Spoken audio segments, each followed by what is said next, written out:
اعوذ باللہ من الشیطان الرجیم، بسم اللہ الرحمن الرحیم۔ معزز ناظرین سامعین، السلام علیکم۔ یہ ویڈیو میری نظر میں بہت اہم ہے کیونکہ اس میں شرک اور عطا کے بارے میں آپ کے سامنے کچھ وضاحتیں رکھوں گا۔ شرک کسے کہتے ہیں اور عطا کسے کہتے ہیں؟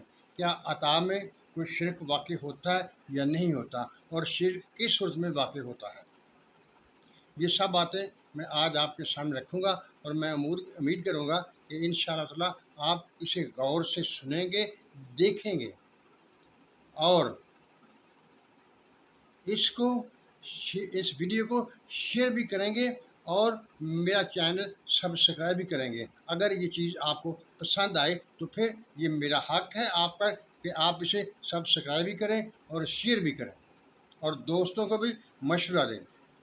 دیکھیے، اللہ تعالیٰ وحدہ لا شریک ہے، اس کا کوئی شریک نہیں، اس کائنات کا خالق و مالک ہے۔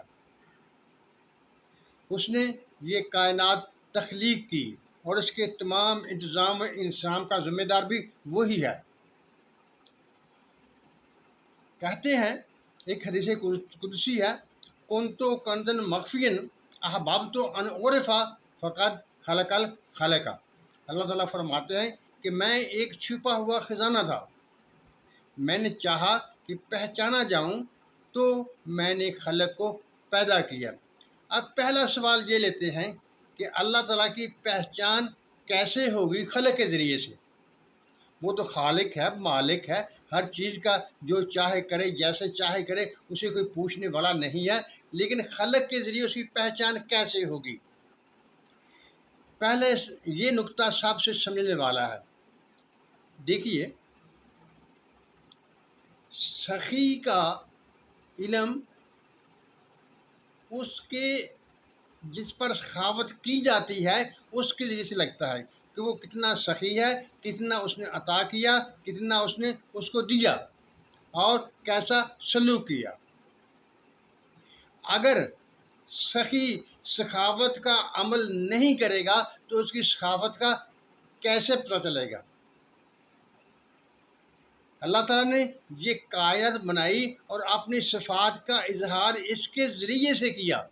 یعنی جب کوئی شخص کسی پر رحم کرتا ہے تو پتہ چلتا ہے کہ اوپر بھی کوئی رحم کرنے والا موجود ہے۔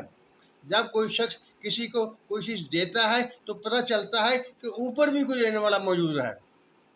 لیکن یہاں پھر ایک سوال پیدا ہوتا ہے، وہ یہ کہ اللہ تعالیٰ جو کہ ہر چیز کا مالک ہے، اس کی صفات ذاتی، ابدی، دائمی ہیں۔ کیا اس کی وہ ازلی ابدی صفات کا کسی دوسرے میں اظہار ہو سکتا ہے یا نہیں ہو سکتا؟ میں یہاں ایک مثال آپ کے سامنے رکھتا ہوں۔ یہ بزرگان دین نے یہ مثال دی ہوئی ہے، اور یہ شاید آپ کے لیے نئی بھی نہیں ہوگی، لیکن بات کو سمجھنے کے لیے یہ ضروری ہے۔ دیکھیے، آگ ہے، جب آگ جل رہی ہوتی ہے تو اس میں اگر ہم لوہا رکھ دیں تو وہ لوہا گرم ہو کر آگ کی طرح روشنی دینے لگتا ہے اور اسی طرح جلانے لگتا ہے۔ جب اس لوہے کو آگ میں سے نکال لیں گے تو وہ آہستہ آہستہ ٹھنڈا ہو جائے گا، اور وہ اس سے ظاہر ہونے والی آگ کی صفات ختم ہو جائیں گی۔ یعنی آگ نے لوہے میں اپنی صفات پیدا کر دی، اس کو عطا کر دی، لیکن جب اس سے دور ہوا تو وہ صفات ختم ہو گئیں۔ اللہ تعالیٰ جب کسی کو اپنی صفات عطا کرتا ہے تو اسی طرح سے وہ صفات اس کی ظاہر ہوتی ہیں۔ لیکن ایک چیز یاد رکھنے کی ہے، وہ یہ ہے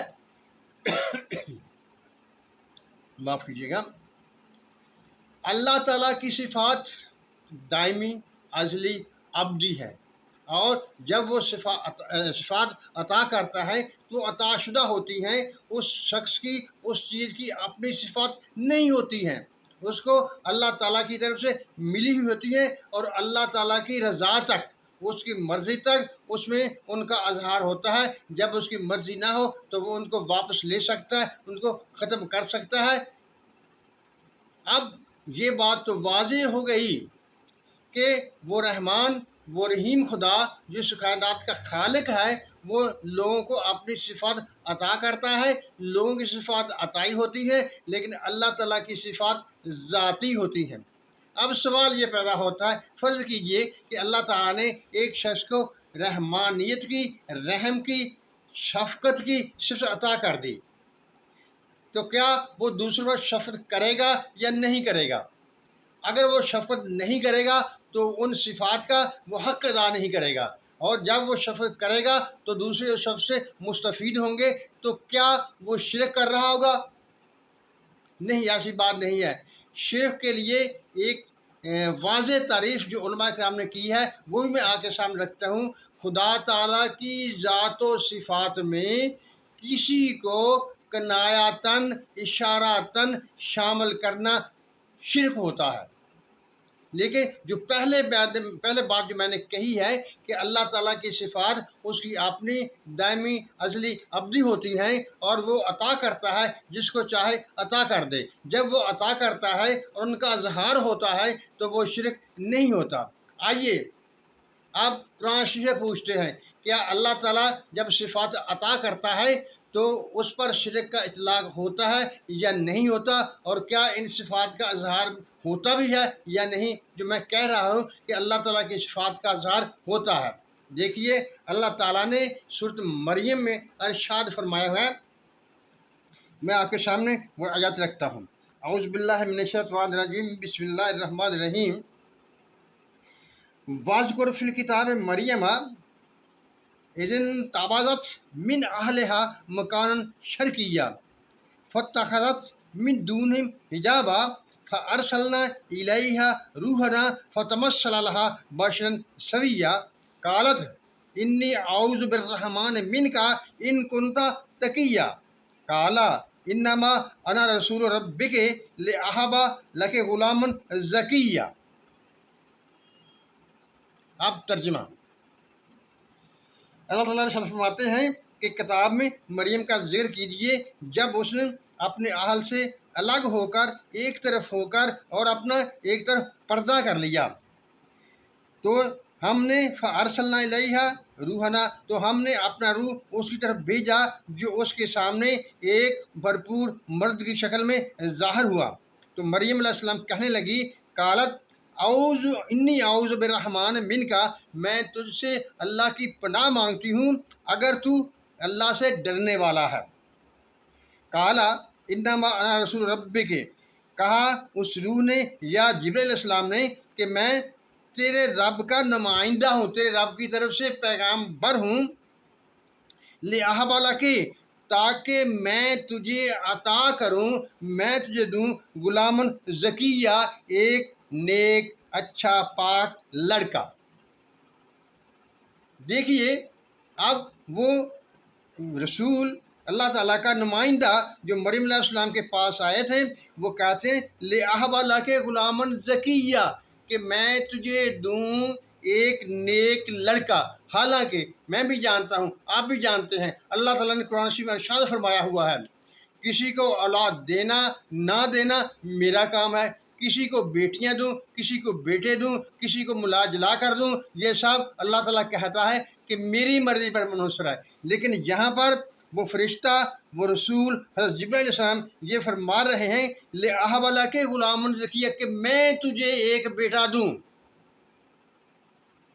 اب دیکھیے اس میں صرف ایک ہی نقطہ وہی راز ہے، کو صفات اللہ تعالیٰ جو ظاہر کرتا ہے وہ عطا کرتا ہے، تو جب وہ اس چیز سے اس شخص سے وہ صفات ظاہر ہوتی ہیں تو وہ خدا کی صفات ہی کہلاتی ہیں. اس شخص کا ان سے تعلق نہیں ہوتا، حالانکہ وہ ذریعہ صفات کے اظہار کا وہ بنتا ہے. لیکن کیونکہ وہ اصلی صفات ذاتی صفات خدا تعالیٰ کی ہوتی ہے لہٰذا وہ ظاہر اس سے ہو رہی ہے، جیسا کہ اس آیت مبارکہ میں ہے. جبرائیل علیہ السلام فرما رہے ہیں لِأَهَبَ لَكَ غُلَامًا زَكِيًّا، کہ میں دوں تجھے ایک پاک نیک لڑکا. معزز ناظرین سامعین، یہ وہ نقطہ ہے جس کو نہ سمجھنے کی وجہ سے ہم ایک دوسرے پر شرک کے فتوے لگاتے رہتے ہیں، جو کہ صحیح بات نہیں ہے.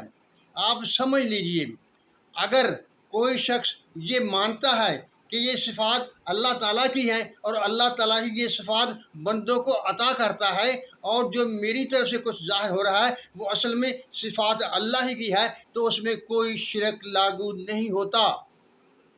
شرک اس وقت لاگو ہوگا جب کوئی شخص یہ دعویٰ کرے کہ یہ میری صفات ہیں، میں یہ کرتا ہوں۔ معزز ناظرین سامعین، یہی وہ بات ہے جو سمجھنے کی ہے۔ عطا جو ہوتی ہے وہ اللہ تعالیٰ عطا کرتا ہے، اور عطا پر عمل کرنے سے شرک لاگو نہیں ہوتا۔ اگر اللہ تعالیٰ کی عطا کو آپ استعمال نہیں کریں گے تو پھر وہ عطا کیسی ہوئی؟ معزز ناظرین و سامعین، اللہ تعالیٰ ہم سب پر اپنی رحمت کی بارش کرے، آمین۔ اللہ حافظ۔